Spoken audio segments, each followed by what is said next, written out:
Guys, welcome back. We spent the last 90 minutes mourning over the passing of Matthew Perry.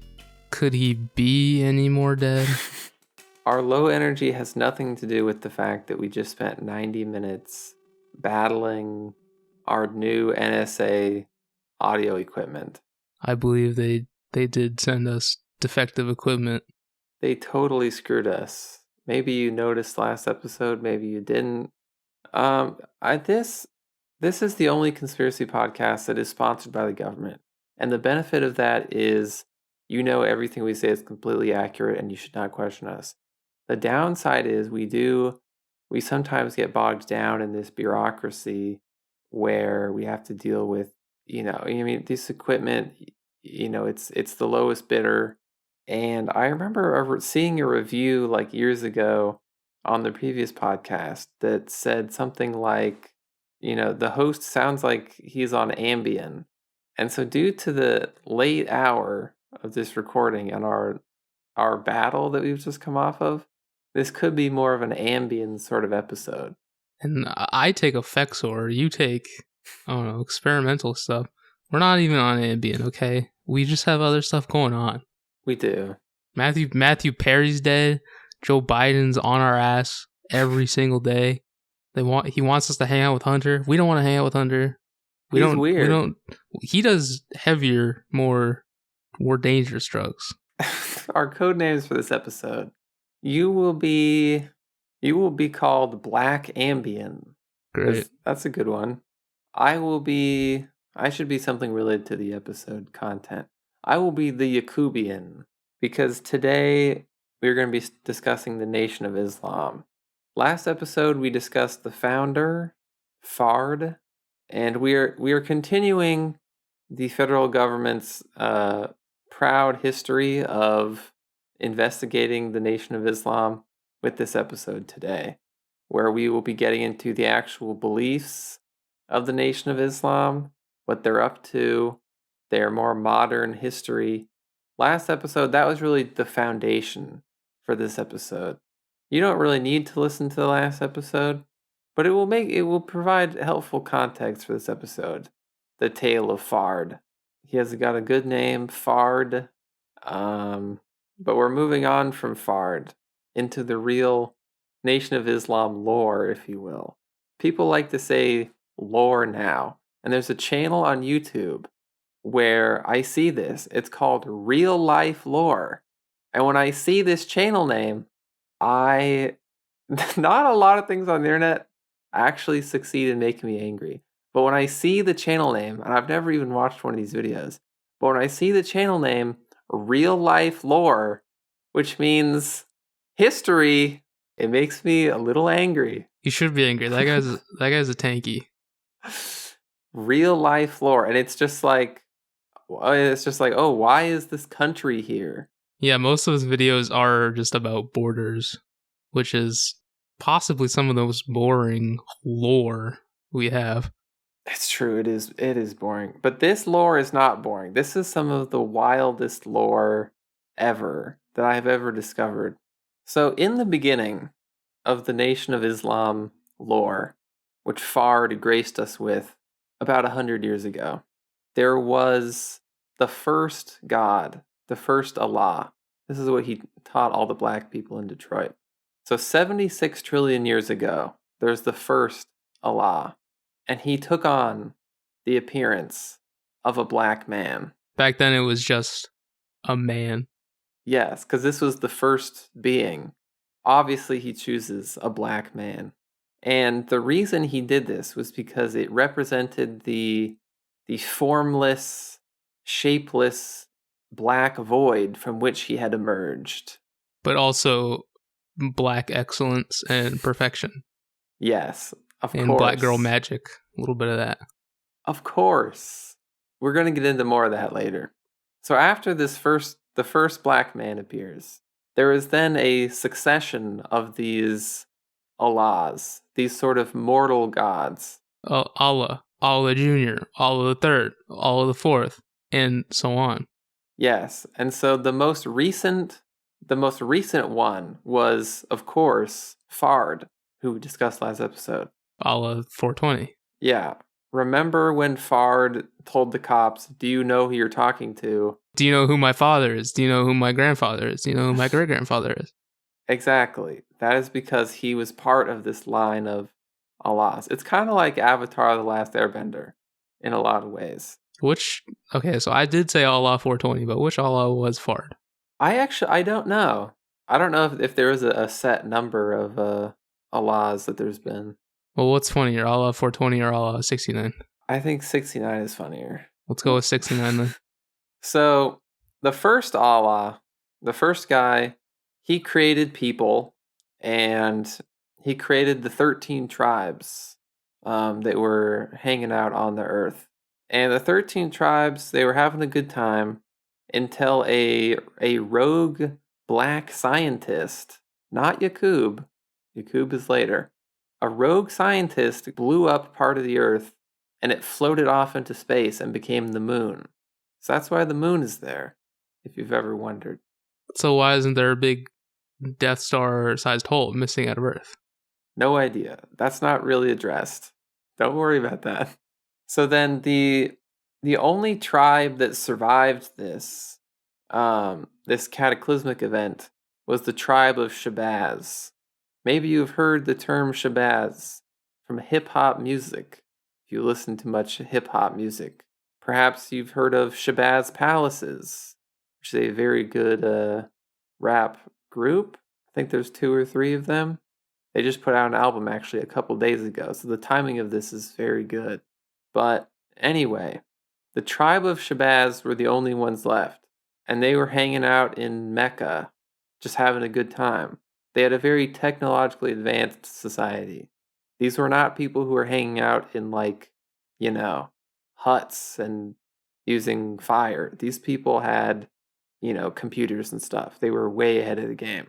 They would fit right in Hollow Earth. In fact, that I think that is where some of the tribes went, if I remember my own episode correctly. Yeah, these were cool. This was like Wakanda, basically. So Shabazz himself, like the Shabazz of the Shabazz tribe, a tribe called Shabazz. Yes. So he looked around at everyone, and he was like, we're kind of becoming like lazy babies because of all this technology and all this like laying around in Mecca. So to explain what he did because of this, I will quote Malcolm X. This was a speech that Malcolm X, or part of a speech he gave in 1962. And this is going to be a tasteful Malcolm X impression. It's not going to be like awkward. Like you don't have to do an impression. You can just read it. No, just kidding. Okay. So this scientist named Shabazz took his family and wandered down into the jungles of Africa. Prior to that time, no one lived in the jungles. Our people were soft. They were black, but they were soft and delicate, fine. They had straight hair. Right here on this earth, you find some of them look like that today. They are black as night, but their hair is like silk. And originally, all our people had that kind of hair. But this scientist took his family down into the jungles of Africa, and living in the open, living a jungle life, eating all kinds of food, had an effect on the appearance of our people. Actually, living in the rough climate, our hair became stiff like it is now. So that is Malcolm X recounting this particular piece of Shabazz history. Thanks for the history lesson, Malcolm. Thank you, Malcolm. And just as sort of a side note, this is part of why, there's no Malcolm X Day, along with Martin Luther King Day. When you give speeches like MLK did, where he talked about, like the black kids and the white kids will play together in the future. He has a dream. He has a dream. That's the speech where you get your own holiday. But if you have a speech that says like Shabazz took his family and wandered into the jungles of Africa, just making up stories as for why black people have coarse hair. Yeah, see, that's not going to get you the holiday and like the streets named after you. It also might have been because of the violence as well. Also that. So the name Shabazz, it's thought that Fard may have gotten the word Shabazz from the Arabic words Sha'ab and Oz. So Sha'ab means a people, and then Oz means to be mighty or glorious. So it seems like he may have just combined them to create this, new lore for his group. Real life lore. Yeah, but there's another word that's similar. It's like Shabazz, that would be like royal falcon. So he might have taken that too. And then Shabbat, which explains Black Jews. Yes.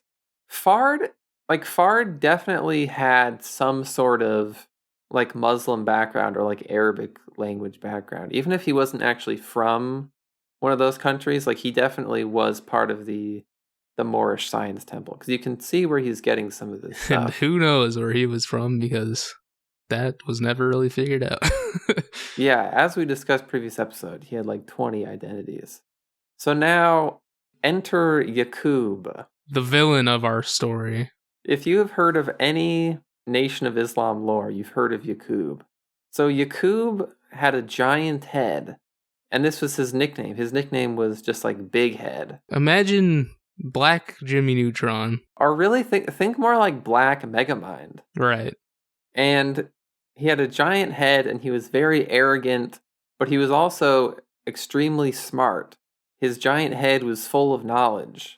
And it is said that at the age of 6, he discovered the law of attraction by playing with magnets.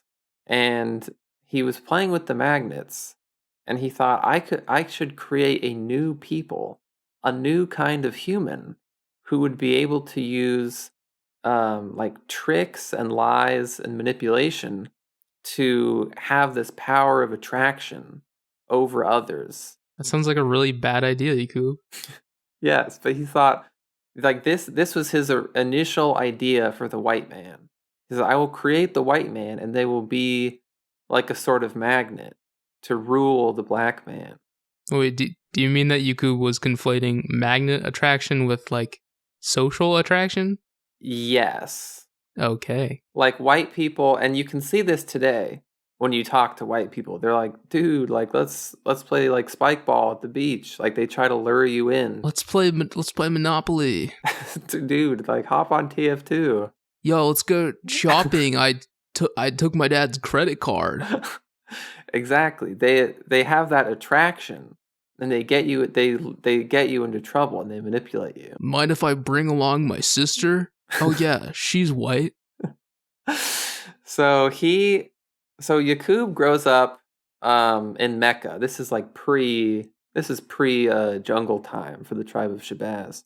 So by the time he was 18, he had completely learned everything in the schools of Mecca.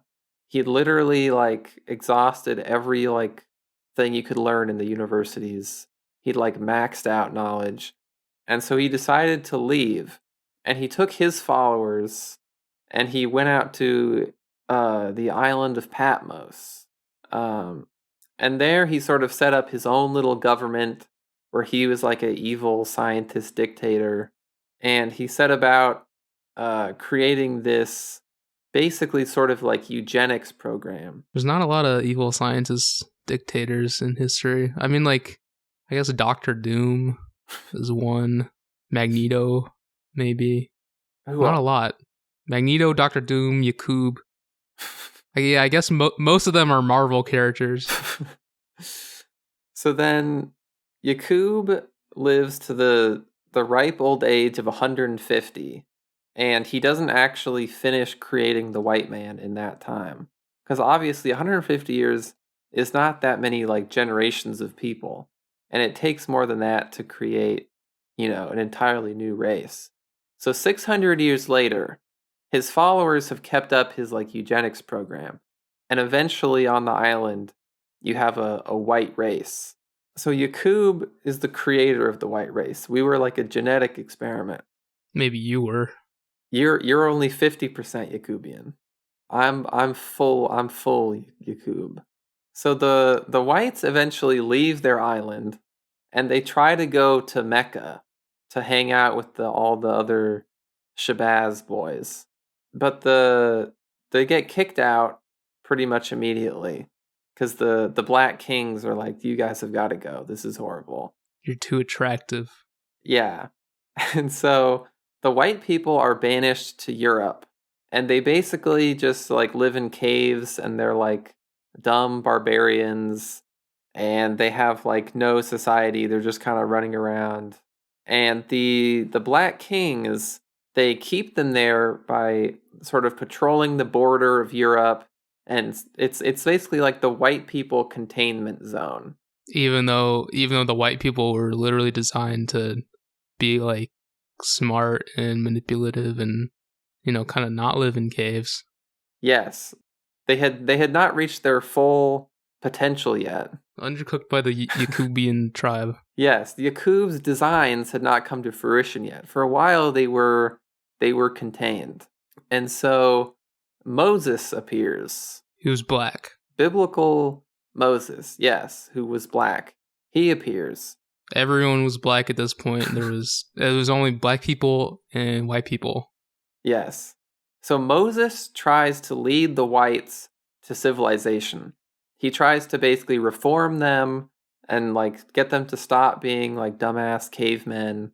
But he becomes frustrated, he gives up, and he blows up 300 of them with dynamite. Yes, that is something that is specifically part of the lore, according to Elijah Muhammad. He was like, by the way, Moses blew up some of the whites. So the whites did not really learn like civilization from Moses, but they became more like cunning and manipulative, and they developed something that they call tricknology. And so which sounds like it would be like a 2000s or like late 90s like rap album name, Tricknology. But they use this tricknology to eventually expand, and they escape from Europe, and they go into other places, you know, they get out to like Russia and stuff, and they eventually get their own civilization, and they of course go on to enslave the Africans, the Shabazz tribe. When are other races created? So the other races, the Naish, which is what I've started calling the Nation of Islam in my head while researching, the Naish basically considers there to be two races. There's white people, the Yakubians, and there's everyone else. So they would say that, like, you know, Asians and black people are just like the same race, but they just like look a little bit different. But they're like cousins. They're the same. But Asian people get pretty light sometimes. Well, they're still like Shabazz though. So you're saying all these K-pop groups I fawn over, those are all just black girls? Yes, those are Shabazz. Great. Yeah.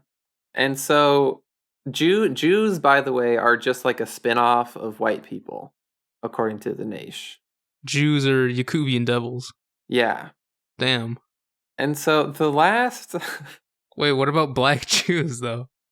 Black Jew... Well, that brings up sort of another question, which I have not really seen addressed anywhere in the Naish, which is, I don't know what they really think about, like, mixed race people. I don't think they like it. Well, they don't like it, but I guess I'll talk more about that later, a little later on.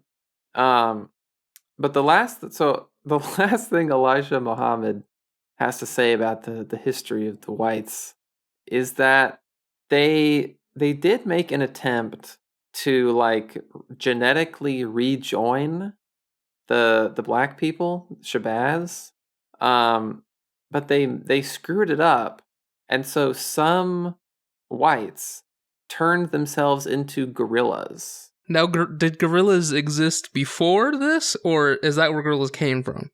No, this is where gorillas come from. Okay. This is a quote from Elijah Muhammad, who is the guy who took over after Fard. He said, "A few were lucky enough to make a start and got as far as what you call the gorilla. In fact, all of the monkey family are from this 2,000-year history of the white race in Europe." That's pretty racist. Ancient white people tried to become black, but all they could do was become gorillas. Yeah, this is the most like bizarre. This is like the most bizarre aspect of this whole thing. Like, what did they mean by this? What the hell is that? All of this innate lore is just triple question marks all around. Yeah, I mean the best I can think with the monkey is, I mean, obviously, sort of all Nation of Islam stuff is geared towards, flipping the tables on racist whites. So, racist whites are like, we're the best, whites are the best, black people suck. And so the Nation of Islam is saying, no, black people are actually the chosen ones, and you guys are the monkeys. You turned yourself into monkeys on accident. I feel like if like any of my family, like on my dad's side, like the black family, I feel like if any of them were involved in the Nation of Islam, I'd be very embarrassed. Like this is really stupid stuff. I mean, yes, it is. So to continue our explanation of the white man, the Yakubian man, here is a quote from Farrakhan, the current head of the nation. Woo!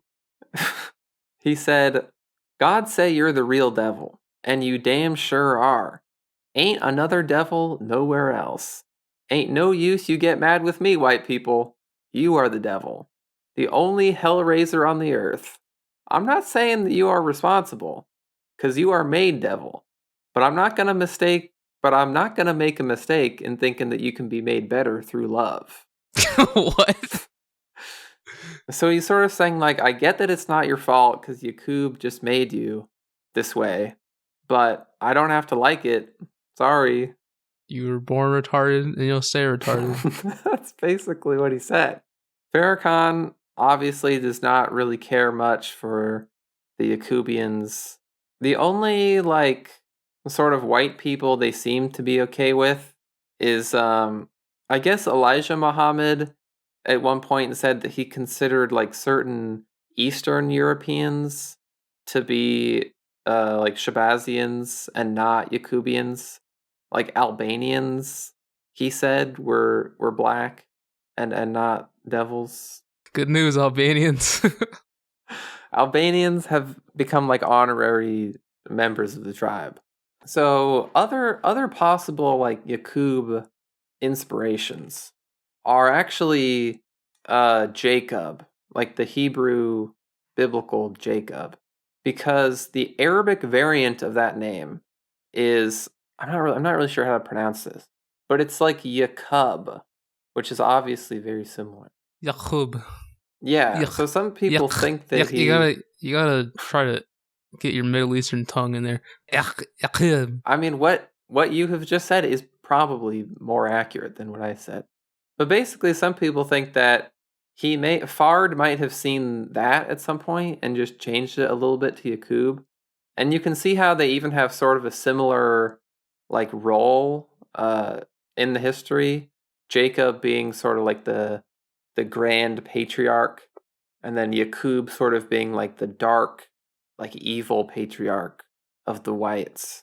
I think maybe Fard just didn't know how to read. Like, maybe this is like a Always Sunny Charlie Kelly situation where he was reading, like, the literature from the science temple, and he's just like, yeah, I don't know what this says, I'm just gonna make it up. And then he espouses his own version to his followers. I mean, that is actually a fair point. I mean, how well would a new immigrant to, like, 19 teens America or earlier, how well would such a person be able to speak English or read English? That is actually a good point. He just, like, King James'd his own stuff. So another possible Yakub origin is the real guy. There was a real Muslim leader in the 12th century whose name was Abu Yusuf Yaqub al-Mansur, and he defeated the Franks at a famous battle of Alarcos. And after this battle, as many people would do in the 12th century, he took a ton of prisoners of war. So he took a huge amount, thousands and thousands of Europeans, basically as slaves to work as his like building projects. And so he made them slaves for a while. He was whipping them and like, hey, it's the typical prisoner of war treatment back in the day. And then he set them free eventually, and he just sort of let them make like their own settlement in like his land. And apparently he later went on to regret this. It was like his biggest regret as leader. He's like, man, I should never have let these honkies live on like glorious Moroccan soil. This like enclave of Europeans is becoming a real problem.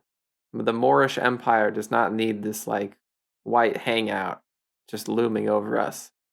They're so attractive. Yeah. They have this magnetism going on. And so some people think that that's where Fard got this whole Yaqub thing from.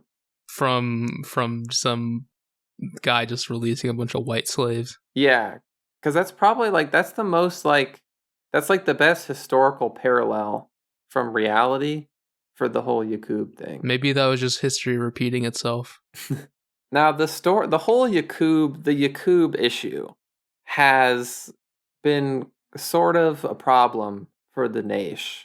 So because it sounds stupid. Yes, essentially it is so stupid.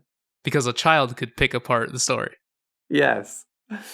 It is so wacky and sci-fi that at different points in the history of the Naish, they have basically gone back and forth on it. So Fard created it. Elijah, who succeeded him, he was also totally in on it. He was like, yes, Yaqub was important. He was a Gen 1 Naish guy, of course. Yeah, he was an OG. But then Elijah's son, Warith Din Muhammad, he totally rejected Yaqub. And he sort of tried to reinvent the Naish as like an actual Muslim movement. To take out all of the made-up fantasy elements. Yeah, he was like, what if we have less like weird sci-fi stuff with like big head scientist Yaqub? And then what if we kind of just act like normal Muslims? And so they kind of did that for a while, and they were kind of treading water. And then Farrakhan steps up to the plate, and he brings back Yaqub in a big way. He says, we're going back to the original Nation of Islam teachings.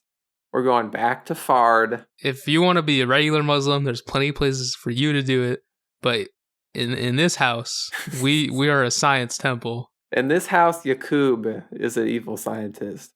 So he has like doubled down on Yaqub hard as a literal historical figure. And this is a quote from Farrakhan about this. He said, personally, I believe that Yaqub is not a mythical figure. He is a very real scientist, not a big head silly thing, as they would like to say. What do you mean, as they would like to? You. So he's big on Yaqub, and I'm glad they brought Yaqub back. It would be very boring if they were just sort of like a, black Muslim group. We wouldn't be doing this episode. That would be lame. I like how he thinks that the big head thing is the silly part and not like the rest of it. Yeah, the big head is the real stumbling block here. And the Yaqub thing was also, it's mentioned in Malcolm X's famous autobiography, because he says when he started to travel to the Middle East, he would tell people about Yaqub, and they would just be like blown away. They would just say, "What the hell are you talking about, Malcolm?" And this is when he sort of started to question things. He's like, well, I don't know about this. Everyone else seems to think we have something weird going on here. Yeah, I don't think the story of Yaqub really fits into traditional Islamic literature. No, it does not. And in fact, no part of the Nation of Islam fits in with any actual Islam. I once heard someone describe Christian Science, like Christian Science reading rooms, as being not Christianity or science. And that's basically what I've realized is the case with the Nation of Islam. They're not a nation, and they are also not Islam. They're really just their own thing. It's more like a LARPing group. Basically, yeah. Now that's the past of the Naish. That's the history with Yaqub and Shabazz. Now let's talk about the future of the Naish. So in the future, Fard will return. He will return on a spaceship, which they call the Mother Plane, or less creatively, the Mothership, and he will completely wipe out the whites, and he will establish a black utopia on the Earth. So everywhere will be Wakanda when Fard comes back. It kind of sounds like most of the world is already black, though, according to them. I guess that is kind of true. Under their definition of black, most people are black. Yes. Including just Asian people and Mexican people, Pacific Islanders, Eastern Europeans, yeah, Albanians. So he's gonna have to wipe out, obviously like Europe and America. Those are gonna be the big targets. And then he's kind of gonna have to fly around the rest of the world, just like sniping, like the white people in like Japan and Nigeria, just South Africa, like pinpoint strikes. Yeah. Nothing the Mother Plane can't do. Yeah. This I could not get an answer for this. And this is more of a concern for you. I don't know what would happen to people like yourself who are half Shabazz, half Yaqub. Well, okay, obviously, this is just my gut instinct. Okay, as half black, I'm gonna try to block out my Yakubian devil manipulative thoughts. I think if someone is like, I don't know, maybe like 3/4 black, they can get on the Mother Plane. I think anything below that probably has to get purged. But what if you're just a straight 50-50? I think that's a purge. You're getting like lasered by the UFO? I think maybe that's too much Yakubian DNA to get reintegrated into the Shabazian utopia. Maybe we can get a real answer from this. That's harsh. I don't know what they would say. Look, exactly. If it were up to me, it would be purge. I'd purge 50-50s. You're saying, sorry, Yakubians. I wouldn't want to make the same mistake that the real Yaqub made back when he released the white slaves. I feel like it would be akin to that. You'd say, sorry, Obama. Obama's gotta go. It's unfortunate. So you will know that the Mother Plane approaches because there will be a period of basically like racial unrest. There will be a lot of racial tension between the two races. Yeah, between these two races that exist on the Earth. Kind of seems like there's been racial unrest for a while now between the two races. Yeah, pretty much whenever anything happens, the Naish will come out and say like this could be the apocalypse. The Mother Plane could be on its way. For some reason, the Gulf War was really big for them in the 90s, and Farrakhan like kept saying that like the mothership was gonna come down at some point. Mother Plane. Yeah, not mothership. It's the plane. The Gulf War was like a big deal for Farrakhan. I'm not really sure why that more than anything else. Because Middle Easterners are black people. That's black versus white. I guess so, but it wasn't like Mecca. It's not like Saudi Arabia was that involved. Close enough. Right. Let's not overthink that. But after the honkies are destroyed by the Mother Plane, the Black Kings, which is literally everyone else, they will get to come up and live on the Mother Plane for a while. But then the Earth will basically be re-terraformed it's going to get blown up, but then it's kind of built back up. And there will be a few centuries where it's kind of cooling down.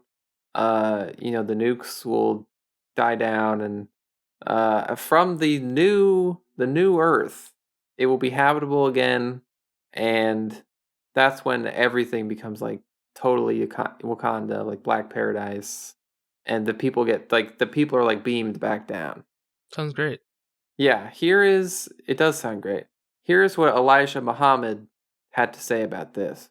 He said, "Peace, joy, and happiness will have no end. Those living in this perfect society will eat the finest food and wear clothes of silk, interwoven with gold." Now, if you're wondering why the white man is so interested in space, this is because the elites, like the people at the top, they know about the apocalypse. They know about the mother plane. They want to detect the mother plane and intercept it before the worldwide Wakanda can happen. Yes, the reason NASA exists is because that is the Yakubians' futile attempt to be able to stop the mother plane when it shows up. And all the stuff like Reagan did with like Star Wars and this like Strategic Defense Initiative, whoever started that one, that is again just to deal with the mother plane. But of course, the mother plane has technology that's so advanced, like it doesn't matter like what the honkies get up to, like they're gonna get wiped out anyway. The nation ain't worried. Yeah, like they're totally chilling. They do not care about NASA. So beyond just that, like that's sort of the history, and that's what's going to happen in the future. They have some other sort of unique thoughts that are not Muslim, that are really just their own OC beliefs. So they believe that black people collectively are a sort of like God unto themselves. Like they're sort of divine. They're sort of innately divine. They're like a nation of little gods. Because they were created by Allah, so they're all kind of like little Allah juniors. Yes. And so once you have like true self-knowledge, that is how you unlock your inner like black god. And Elijah Muhammad said that he had done this and he got telepathic powers. And so if you like really tune into this, you can unlock your like Shabazz magic. Your Kundalini energy. So that is how, like, if you want to get black girl magic, that is what you'll have to do. They also, interestingly enough, unlike Islam, they do not believe in any form of afterlife. But what happens after the worldwide Wakanding? Do they live forever, or do they still die? No, people will still die. They will be free from the the white world order. Then it's nothing. They just don't believe in an afterlife at all.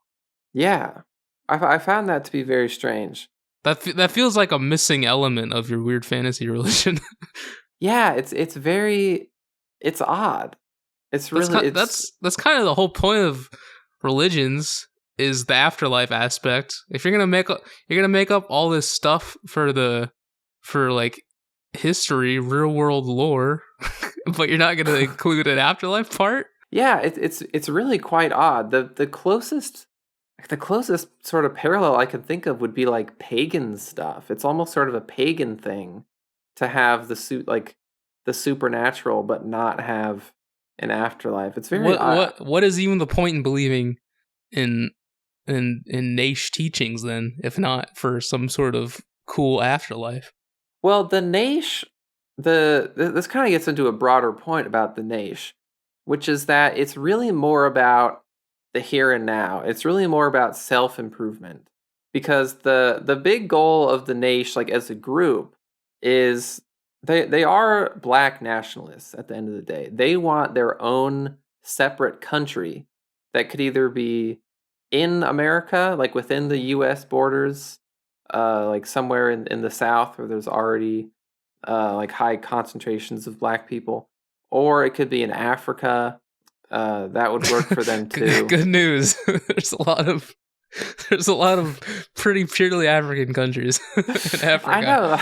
I couldn't help it. Like I was thinking that when I was reading all this stuff, I was like, this Like, this does exist. Like, there are already countries that are like pretty much just black people, but they want a country like that's just for the like the tribe of Shabazz that has been like enslaved by the whites and has been wandering in the wilderness of America. That's what they want. Wasn't that Liberia? Didn't that suck? Yeah, but they want to do it again. Liberia 2. Yeah. Liberia 2, subtitle Wakanda. They do not like Israel because they don't like Jews. But they have cited Israel as a sort of example of what they want. Like, they want to have their own country sort of rebuilt like from scratch, sort of like modern Israel. They do not want they do not have a dream like MLK. Their dream is very different. When MLK was around and the NAACP was becoming a big deal, they referred to them all as being Uncle Tom Negroes. They really did not like any of those guys. They didn't want peace and harmony between the blacks and the whites. They wanted their own Wakanda. Yeah, they want Wakanda and they want the mother plane. So they were just so happy with segregation. They loved it. Yeah, so that's really like the beliefs and the lore. But what do you actually do in the Naish? You might be wondering. What does day-to-day life look like if you're in the Naish? Well, for starters, if you're a really committed member and you want to date another member, you will have to inform the captain of your local Fruit of Islam or Muslim girls training. And you'll have to tell them that you want to date Muhammad before you try anything. So they're very old school like that. You will most likely get a new name, and because they don't have, they encourage first name changing too, and then they want you to change your last name to X. This created a logistical problem where there were too many people with the same name. So there are a lot of people in the Nation of Islam aren't just called like Malcolm X. They're called like Malcolm 2X or Malcolm 3X to distinguish them from the other ones. Malcolm 3XL. It's kind of a sick name.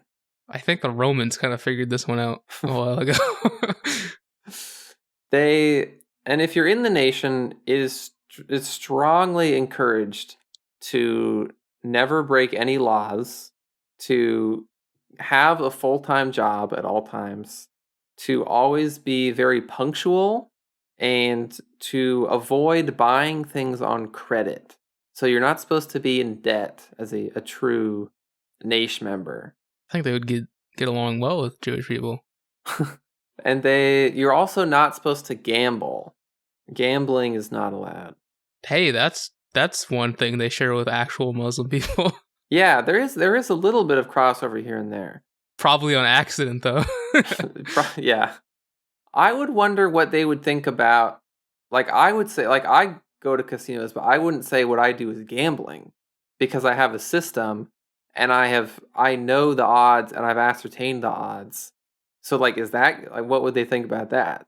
I don't think you have a working system. I would be interested to get their opinion.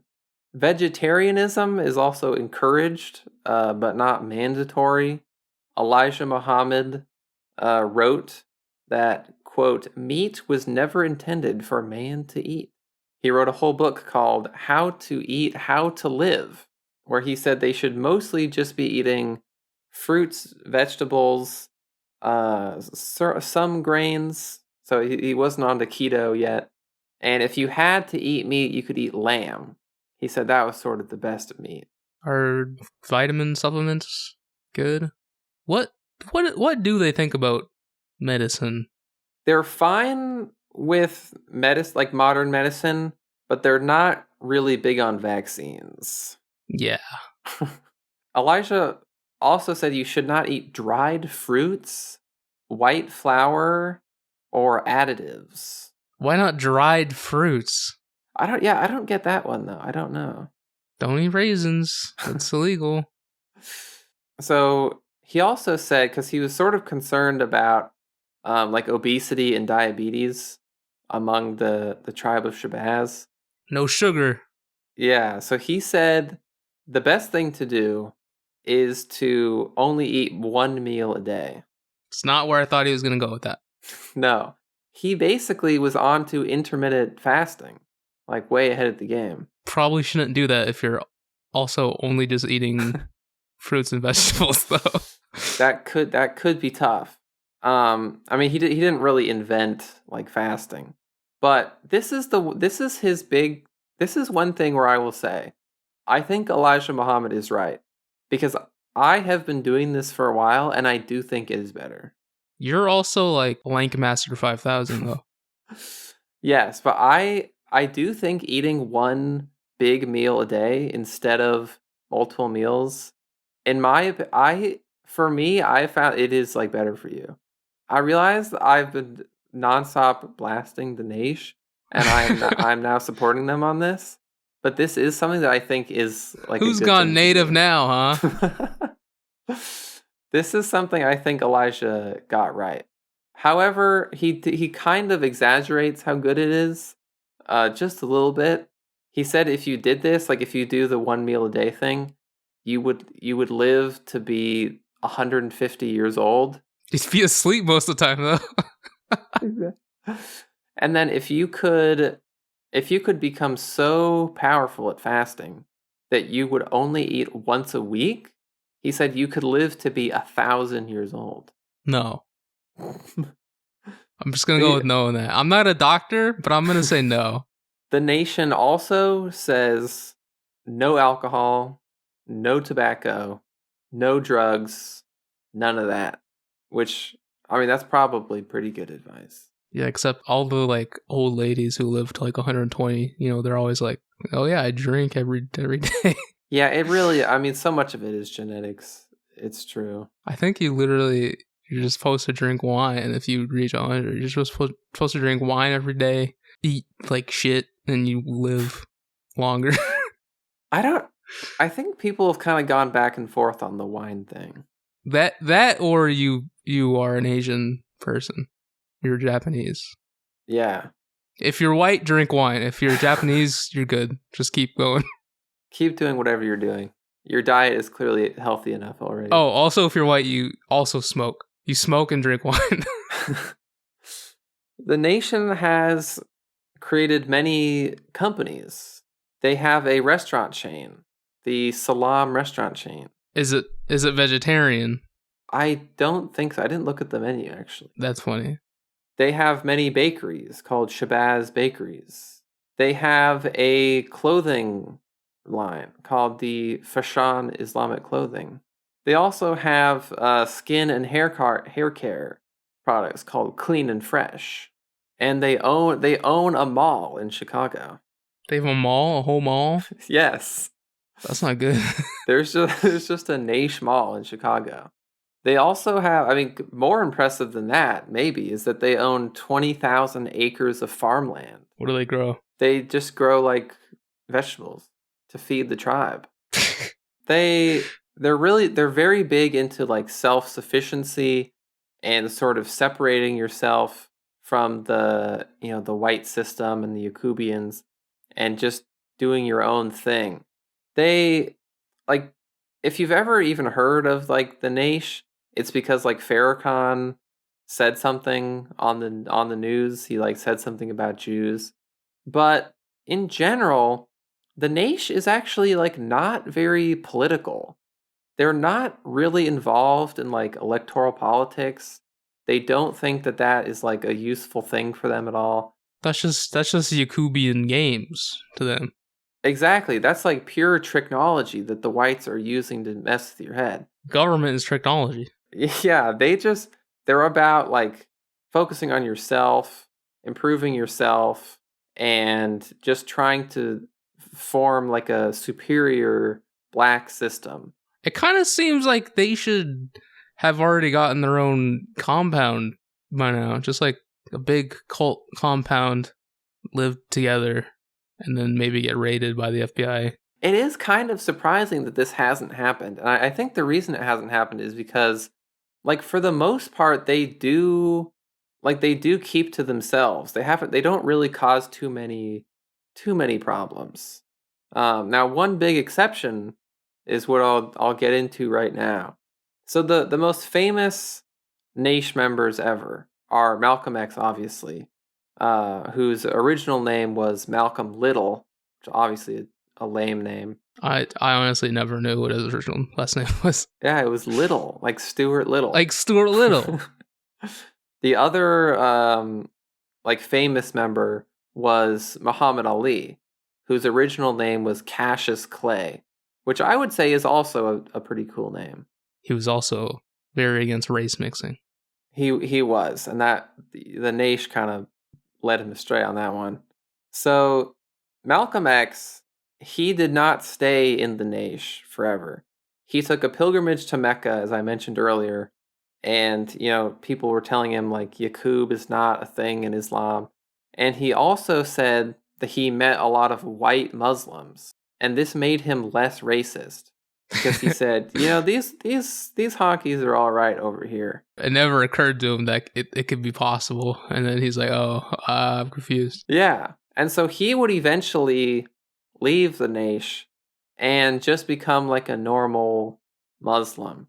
And because of this, and because he said a lot of less than nice things about the Naish, they killed him via 21 gunshot wounds. 21. There is a conspiracy that it was in fact the FBI that killed him. But that's really its own episode. And I mean, we've talked to lots of people at the FBI, and I don't think that they've ever done anything wrong or killed anyone, to my knowledge. What about that one time? Was that talking about that? Not even that time. The Naish, they do mostly keep to themselves, except for when they shot Malcolm X. But for the most part, they don't get along with anyone, really. They didn't get along with the Black Panthers. They do not get along with other Black Muslim groups in America at all. They did not like the mainstream civil rights movement at the time. They are really their own thing. However, in recent history, under Farrakhan, they have found one ally. Would you like to guess who their ally is? Mr. Donald Trump. No. Ben Carson. Al Roker. They're one Hold ally. on, let me keep guessing. It's not a person. It's a group. Mystery Incorporated. I don't know Ku Klux Klan, KKK. No. Damn. You'll never guess. It's a group? It's a group. Harlem Globetrotters? I give up. It's Scientology. They do believe in the ship that will come. Are they talking about the same? Two different ships. Most Scientologists are white. Yes. I'm confused. So, you should be. I tried to piece it together in my mind. I could not. Here's what happened. Here's how it went down. In 2005, a member of the Naish named Tony Mohammed was beaten by the police, and he became very depressed as a result of this experience, and he was kind of spiraling. And a personal friend of his got him into Scientology, which, first of all, this guy was in the Naish, and then he became a Scientologist. He is very susceptible to cult thinking. I don't think you're allowed to double up on those. Well, he did anyway. And so he was going through the Scientology initiation process and everything, and he said it really helped him get out of his cop beating induced depression. And this guy, Tony, later met Farrakhan and told Farrakhan about his experience. And Farrakhan was so impressed by how it had turned Tony's life around that Farrakhan started to become interested in Scientology. And so Farrakhan and the Naish had a big group auditing session with Scientology. And if you don't know a lot about Scientology, auditing is basically, it's a mix of Christian confession, where you have to sort of name your sins. But unlike Christian confession, it's very expensive, and it involves like hypnosis. So, as a result of this big link up event they had, a lot of members of the Naish became certified auditors who can do official auditings on people. They didn't actually join Scientology. They can't really do that. They can't double up because I mean these are two totally separate like alien motherships. So they're not trying to combine their lore. They just think they have good cult methods. Yes, basically, yeah. Here is a quote from Farrakhan on this link up. He said, "I found something in the teaching of Dianetics of Mr. L. Ron Hubbard that I saw could bring up from the depths of our subconscious mind things that we would prefer to lie dormant. How could I see something that valuable and know the hurt and sickness of my people and not offer it to them?" So he basically said, like, Dianetics is so great, I just had to bring it into my own thing. Farrakhan, no, it's technology. Farrakhan, no. So Scientology, they also liked this crossover because Scientology has, for a while now, been actively trying to recruit more black people. Now, the big problem here, well, one of many problems, I should say, is that Scientology is extremely expensive. It costs hundreds of thousands of dollars to go through the process. And mostly Scientology is in LA. And there's just not that many black people in the LA area who have hundreds of thousands of dollars to blow on Scientology compared to white people in that area. Unless they're a famous person, and there are a lot of famous people in Scientology.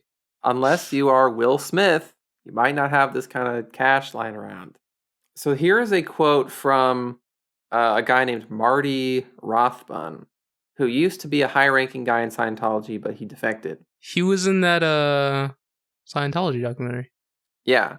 And this is something he said about David Miscavige, who's the head of Scientology. He said, Miscavige's whole thing was the ghetto is hip. In order to make us hip, we are going to infiltrate that sector. And now, here is what David Miscavige himself said at a Scientology conference about the tribe. He said that they were a most influential culture. I'm speaking of those who truly set cultural trends, and across every avenue, fashion, music, you name it. So talk about a pervasive culture. Talk about a permeating and penetrating culture. Or to put it another way, most white folks wouldn't have a clue of what it means to be cool if it weren't for Black America. Wow. That is a real quote from David Miscavige.